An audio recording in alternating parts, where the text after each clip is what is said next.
SSC 26 batch তোমাদের জন্য খুবই ইম্পর্টেন্ট একটা টপিক নিয়ে আমি কথা বলতে চাচ্ছি। তোমাদের সুবর্ণ সুযোগ আমি মনে করি, বুঝছো, যে তোমরা এই এসএসসিতে ম্যাথে খুব সহজে এ প্লাস দেওয়ার। কারণ কি, এর আগের ব্যাচগুলাতে পরিসংখ্যান ম্যাথ একটা করা লাগতো, মানে ওদের সাবজেক্ট করা লাগতো, ঠিক আছে।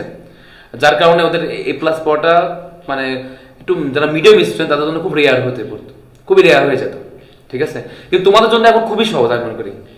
তোমরা যদি ভালো করে একটু মনোযোগ সহকারে একটু ভালোভাবে যদি সব ম্যাথগুলো করে যাও তো অবশ্যই তুমি এ প্লাস পাবা। ম্যাথের যে এ প্লাস রেজাল্টটা তোমার রেজাল্টটাকে একটা হাই লেভেলে নিয়ে যাবে। এই জন্য ম্যাথটাকে গুরুত্ব দাও, যাতে কারণ আমি মনে করি খুবই সহজ সুযোগ একটা।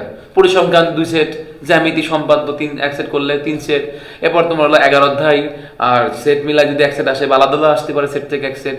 তারপর তোমার হলো 16 অধ্যায় আর 9ম অধ্যায় থেকে তুমি যদি যে যেটা ভালো পারে সেটা যদি গুরুত্ব সহকারে একটু দেখে আসে, আরামসে এখানে 5টা সৃজনশীল করা যায় এবং সংক্ষিপ্ত 8 থেকে 10টা আরামসে ভালোভাবে করা যায়। হ্যাঁ, এর পাশাপাশি যদি ম্যাথ যে ভালো পারে সে এমসিকিউ একটু টেকনিক সহকারে যদি শর্টকাট ভাবে করে আসতে পারে, আরামসে প্লাস পায়। তোমার ওই বৃদ্ধ বাবা ও বৃদ্ধ মা তোমার দিকে তাকিয়ে আছে যে আমার ছেলে বা মেয়ে ভালো একটা রেজাল্ট করবে। সবার জন্য দোয়া রইলো, সবাই ভালো থাকো।